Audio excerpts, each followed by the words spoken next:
बच्चों, पहले हम लोगों ने पार्ट नंबर 3 कंप्लीट पढ़ा था। उसके क्वेश्चन आंसर के नोट्स मैं आज आप लोगों को भेज दूंगी। अपनी टेक्स्ट बुक पुस्तिका के ऊपर उनको आप लोगों ने उतार लेना है, अच्छे से लिख लेना है। उसके ऊपर कुछ ओन क्वेश्चन भी है, मैंने लिखा हुआ है नोट में, वो आप लोगों ने अपने आप से करने हैं। आज हम लेसन नंबर 4 पढ़ेंगे और लेसन नंबर 4 का चौथे का नाम है सूर्योदय का देश। ठीक है, तो सबसे पहले जब हम कोई पाठ स्टार्ट करते हैं तो उसमें क्या होता है कि कठिन शब्द, जब हम कोई पाठ पढ़ते हैं उसमें पाठ के बीच में बहुत सारे कठिन शब्द होते हैं जिनका अर्थ हमें मालूम नहीं होता है, इसलिए पाठ के शुरू में ही वो कठिन शब्दों के अर्थ दिए गए होते हैं। ठीक है, तो पहले हम लोग सबसे पहले वो क्या करेंगे, शब्दार्थ। तो पहला है द्वार, दरवाजा, द्वीप, टापू, प्रभाव, असर, शौकीन, शौक रखने वाला, प्रण, प्रतिज्ञा, और सूर्योदय, सूरज का उगना, सनराइज, सनराइज। ठीक है, भूकंपरोधी, भूकंप में सुरक्षित रहने वाली जगह। इस्पात, स्टील, स्वच्छ, साफ, सभ्य, सज्जन, और परिश्रम मतलब मेहनत करना। ठीक है, आई होप आप लोगों को ये शब्दों के अर्थ समझ में आए होंगे। ठीक है, जैसे जैसे मैं आपको पाठ का पठन पढ़ाऊंगी, अगर और भी कुछ डिफिकल्ट शब्द आते हैं तो मैं उनका अर्थ आपको साथ में बताती जाऊंगी। तो चलो अभी हम लोग ये पाठ आगे से उसका पठन स्टार्ट करते हैं। तो सबसे पहले है, दो मित्र रोहित और अरविंद एक कमरे में बैठे पुस्तक पढ़ रहे थे। द्वार खुलता है और तीसरा मित्र आदित्य भीतर आता है। आदित्य कुर्सी पर बैठते हुए अरविंद से, क्या तुमने कल टीवी पर विश्व परिक्रमा कार्यक्रम देखा था? तो अभी यहाँ पर नया शब्द आया है, विश्व परिक्रमा। विश्व परिक्रमा मतलब वर्ल्ड टूर, पूरे देश का चक्कर लगाना। जैसे हमारे टीवी में, टेलीविजन पे अनेकों प्रोग्राम आते हैं, जैसे डिस्कवरी है, नॉलेज का है, क्रिकेट का है, या एंटरटेनमेंट का है, मूवीज है। तो वैसे ही एक नया एक और भी एक प्रोग्राम आता है, उसका क्या नाम है, विश्व परिक्रमा। अब उस विश्व परिक्रमा चैनल में, प्रोग्राम में अलग अलग देशों की जानकारी बताना, उनका भ्रमण करना, उनके बारे में सब कुछ चीज़ों का बताना कि कौन सा देश किस चीज़ के लिए प्रसिद्ध है, कैसा है, रहन सहन कैसा है, ये सब उस विश्व परिक्रमा कार्यक्रम में दिखाया जाता है। तो उसके बाद है अरविंद, हाँ देखा था, उस कार्यक्रम में जापान देश के बारे में बताया गया था। तो अरविंद ने कहा, हाँ मैंने देखा था और कल जापान देश के बारे में बताया जा रहा था। रोहित, जापान देश हमारे भारत के पूर्व में पड़ता है ना? आदित्य, हाँ। क्या तुम जानते हो रोहित, जापान को सूर्योदय का देश भी कहा जाता है? रोहित खड़ा होते हुए, क्यों? अभी एक देश का नाम है जापान, अब उसको एक और नाम से जाना जाता है, वो क्या है? सूर्योदय का देश। अब उसको सूर्योदय का देश क्यों कहा जाता है, ये हम आगे पढ़ेंगे। रोहित खड़ा होते हुए, क्यों? आदित्य, जापान में सूर्य सबसे पहले दिखाई देता है। जब दुनिया में, संसार में जब भी सूरज उगता है तो सबसे पहले सूर्य का उदय होना जापान देश में ही दिखाई देता है, इसलिए उसे सूर्योदय का देश कहा जाता है। रोहित, अच्छा।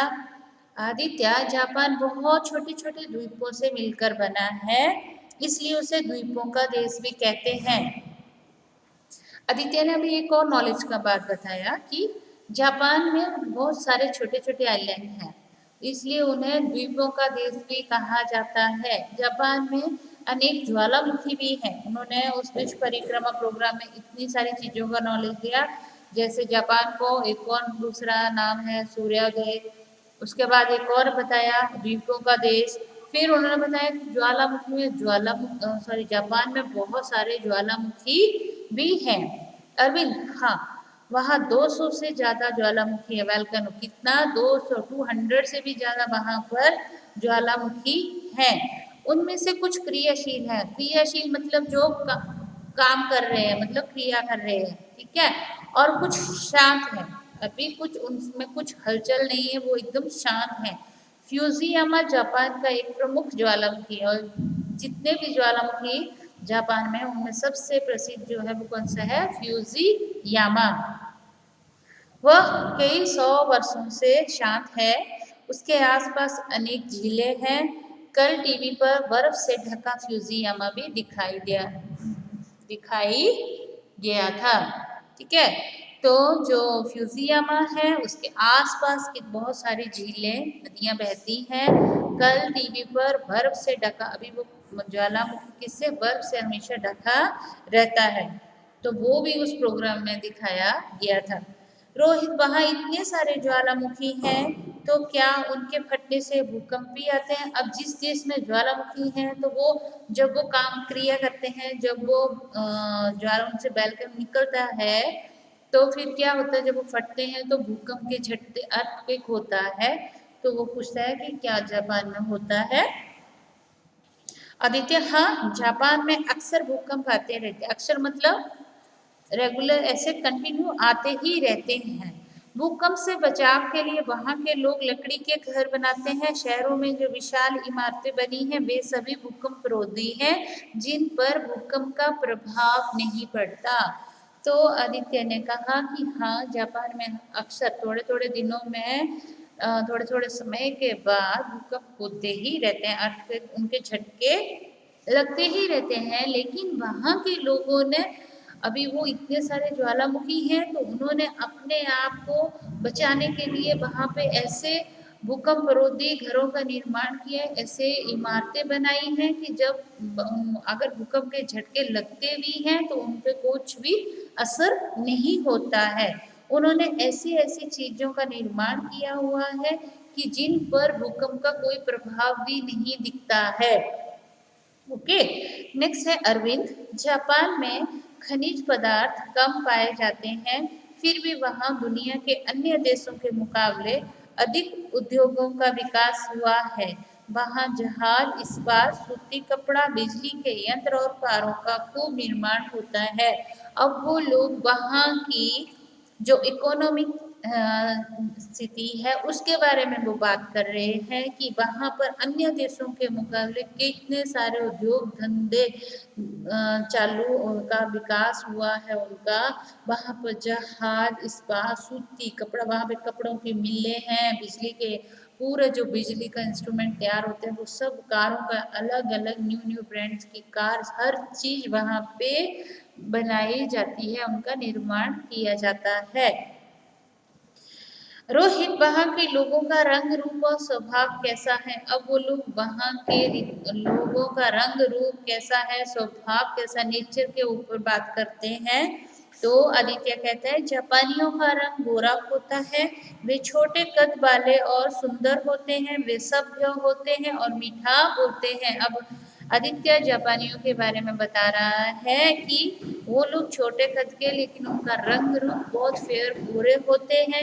वे बहुत ही सभ्य, मतलब बहुत ही समझदार तौर तरीके से बात करने वाले होते हैं, शिष्टाचार आदमी होते हैं वो, और हमेशा मीठा ही बोलते हैं, ज़्यादा गुस्सा नहीं करते हैं, बहुत स्वीटली सॉफ्टली बात करते हैं एक दूसरे से। मछली और चावल खाना उनको बहुत पसंद है। उनका सबसे पसंदीदा खाना जो है वो क्या है? चावल और मछली। वे चाय के भी बहुत शौकीन होते हैं। वे जमीन पर चटाई बिछाकर खाना पीना पसंद करते हैं। मिट्टी से बने बर्तनों का प्रयोग करना उन्हें बहुत अच्छा लगता है।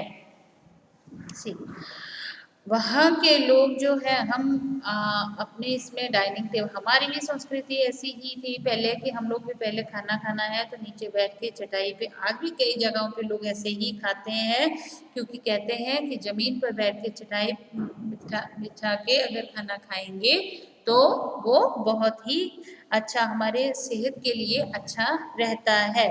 ठीक है, तो मिट्टी से बनो और मिट्टी के बने हुए बर्तनों में वो लोग खाना बनाते हैं और खाते हैं। अरविंद, रोहित, क्या तुम्हें पता है जापानी लोग फूलों के भी शौकीन होते हैं? वे फूलों को विशेष ढंग से सजाते हैं। फूल सजाने की कला को इकेबाना कहते हैं। वो लोग, उनका किस चीज में ज्यादा इंटरेस्ट है? फूलों में।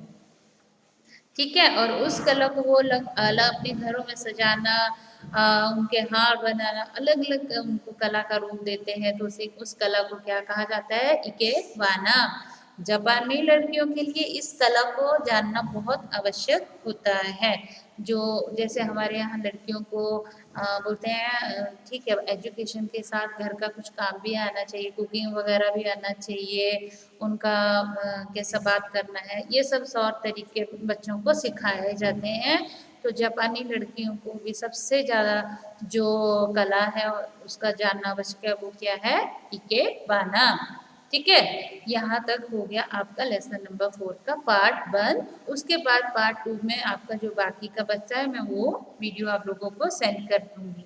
ठीक है, और यहाँ तक जो मैंने आज पढ़ाया है आपको, आप लोग उसको अच्छे से पढ़े और कठिन शब्दों के अर्थों को अच्छे से पढ़ना है और उनको लर्न करना है, याद करना है। अगर फिर भी कुछ पार्ट में प्रॉब्लम होगी तो आप लोग मुझे मैसेज करके पूछ सकते हैं। ठीक है, और आज जो मैं लेसन नंबर 3 के नोट्स भेजूंगी वो आप अपनी टेक्स्ट बुक के ऊपर कंप्लीट कर लीजिएगा। Thank you.